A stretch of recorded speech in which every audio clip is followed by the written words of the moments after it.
Hello everyone, thank you for joining me. Cindy here from CLB Craft Creations, and this is the card project we're making today. Actually, we're gonna do some variations to this. I decided that I wanted to have something very subtle in the background, so we're going to be using the Painted Petals stamp set, and this card actually features the retiring set Label Love, as well as the coordinating punch that goes with that. So those are currently on the retirement list and available while supplies last. So we are going to get started with, I don't know if you can actually see, my lights are kind of crazy, but I have this embossed I used my, my scoring tool, and I embossed that on the diagonal. So I've got a piece of very vanilla cardstock here, and I have this cut at 5 by 5, but I'm going to cut it down. So it just made it easier when I went to score it. So, all right. First thing we're going to do is I'm going to use some Sahara sand, and I'm going to stamp the cluster of 3. Now I know that they made a change to this Painted Petal set, and I believe I've got one of the sets where the pieces are actually separate versus them being all together.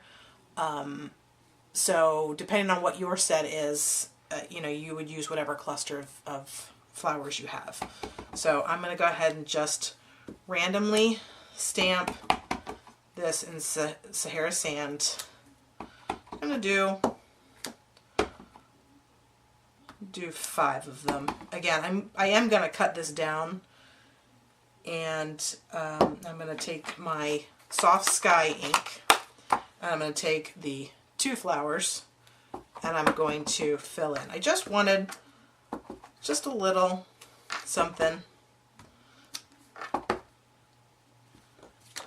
I am doing the scoring, so yeah, this is kind of just definitely in the background. So it's got 1, 2, 3, 4, 5. So actually we have enough.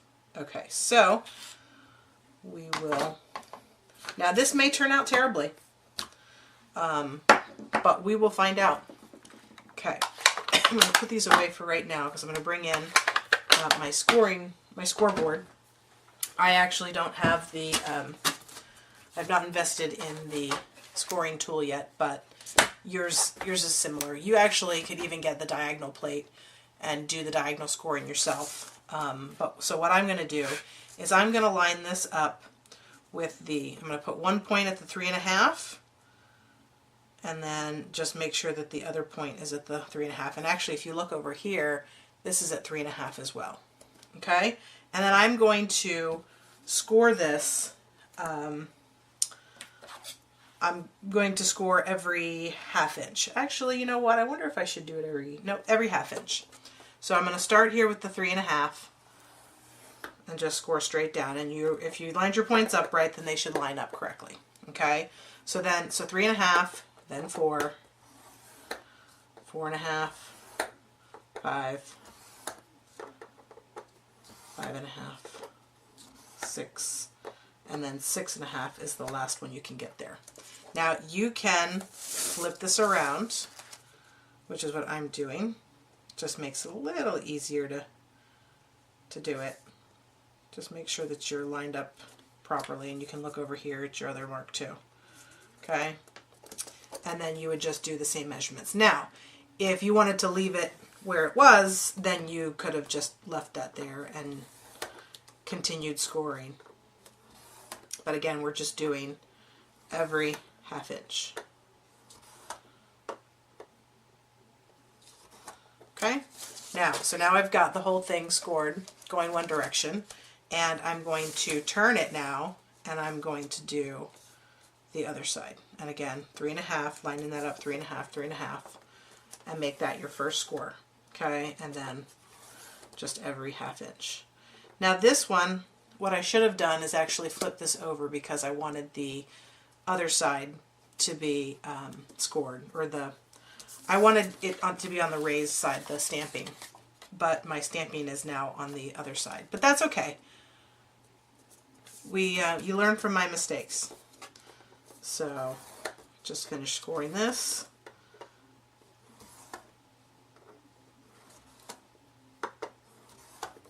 And then I'll show you, so then on this side I'm not moving it, I'm just scoring it on the 1/2 inches here as well.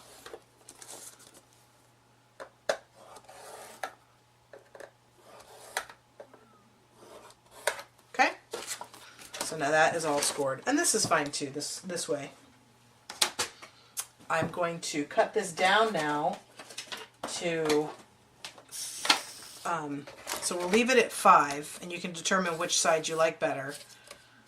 But then I'm going to cut this down to 3 3/4. So now it'll be 3 3/4 by 5. Okay, so I'll cut that off. And this is actually very pretty. You could use this for something else as well. But there's our layering piece. Oh, and I need a piece of soft sky, which I have. This is going to measure, we're going to do it by the 8ths. So it's going to be 1, 2, 3, 4, 5, 6, 7 eighths. Okay, so it'll be 3 7/8, which is already cut. And then we're going to do this by 5 1/8. And then that'll give it just a very thin little border around the card base, or around the mat. So we would layer that right there on top. And this actually looks pretty going that direction as well. We can go ahead and attach that to our card. Now there is embossing, so you want to make sure that you have enough adhesive, or you can use your fast fuse. Okay, and this is a piece of soft sky. I'm not sure if I mentioned that. So just layer that, preferably nicely centered. Okay. Now we're going to take a piece of Very Vanilla. Sorry about that. Okay, so a piece of Very Vanilla. Now I'm going to show you something. My soft sky needs to be inked. So what I do, or it's not necessarily if it needs to be inked, but say it's a very light color, pale color, like soft sky is, and you want it to be a little bolder, but you don't want to go to the next step or the next color. What you can do is you can use your Stamp-a-ma-jig and you can re-stamp it over and over again. That's one of the great things about the Stamp-a-ma-jig, is that you'll get the same placement every single time. So I've already gone ahead and stamped this on my imaging sheet, which you can't even see probably. But I'm going to just line that up on my little piece of Very Vanilla here. Make sure I've got enough room there. I can actually, I'm going to move it over just a little bit. So I'm getting, okay, and I'm going to line this up on my Stamp-a-ma-jig, okay, and so I can take this away now, because I've already lined this up. I'm going to take my soft sky ink. Now don't move your Stamp-a-ma-jig, but I'm going to take my soft sky ink that up, and then I'm going to put it obviously in the corner, and I'm going to press down. Okay, now that's a nice image, but I wanted it to be darker and bolder.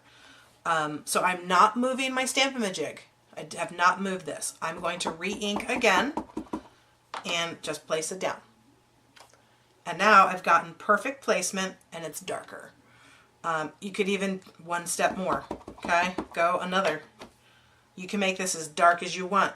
So there you go. That actually almost looks very much like Pool Party, believe it or not. But by using the Stamp-a-ma-jig, I was able to stamp 3 times in the exact same place. So very, very useful tool. If you don't have one in your stamping toolbox, then you, in my opinion, should get one. I love the Stamp-a-ma-jig. I fought it for so long, and then when I finally got it, I thought to myself, why didn't I get this sooner? Okay, so anyway, as I ramble on, I'm going to use the Artisan Label Punch, which, as I said, is also in the retiring list.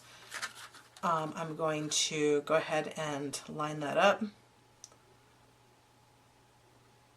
and punch it out. And so that's going to go right here on top of the card. I think that, oh, it looks very pretty. I like it better with the with the flowers in the background. Although, if you wanted a truly clean and simple, then this one is definitely the way you want to go. This looks very elegant as well. And I love the fact that you can really color coordinate that to the wedding colors if you know what they are. So now I'm going to put this piece onto my piece of Sahara sand, which is cut at 8.5 by 5.5, and it's scored at 4 1/4. Standard card size. I'm going to just put some fast fuse on here. And then layer that in the middle. Another thing you can do to dress this up is to actually put pearls in each of these little crosses. Now, I would probably recommend doing a larger pattern for that, because otherwise you're going to be putting a lot of pearls on this card. And certainly if you're hand delivering it, no big deal, but if you're trying to put that through the mail, that would be a nightmare. So I'm going to take the smallest of our pearls, and I'm going to just scoot those off, and I'm going to put those right here at the end of the Mr. and Mrs. Okay, just scooch that one up there a little bit. So pretty. I love these pearls. I think they're so pretty. I'm going to use a dimensional on the back of this guy. Pop him up. One should be sufficient. So I can get that off. Then we will put that on the center of our card. Okay. And that is your finished card project. I hope that you enjoyed that. I'll bring in the clean and simple version. So you have two options. Again, you can color coordinate this style with any colors that you want. And there you go. It's a very basic, clean and simple card. So I hope that you enjoyed today's card project. Make sure you check out the retiring list. There's a ton of stuff on there. And you'd probably be surprised at some of the stuff that's on there. And you need to act fast, because it's as while supplies last. They won't be restocking everything, especially the in-color stuff. So make sure that you check that out. Also, I have a hostess code that's going on. For every $25 that you place an order, you will receive a goodie bag with retiring product that I've put together myself. I also have a subscriber giveaway as well. So as soon as I've hit 2,000 subscribers, anyone who's left a comment on the giveaway video or on my blog post for the giveaway, I'm going to choose 3 winners. So you must be a subscriber, and you need to leave a comment on that specific video or on that blog post in order to be entered to win. If you place an order using the hostess code, you will also get an entry into the giveaway. So a lot going on, and I want to thank all of you for being loyal watchers. I truly enjoy everything that I do and love that I can bring this to you guys. So I wanted to give back. And I will stop babbling, and I will see you again soon. Thanks, guys.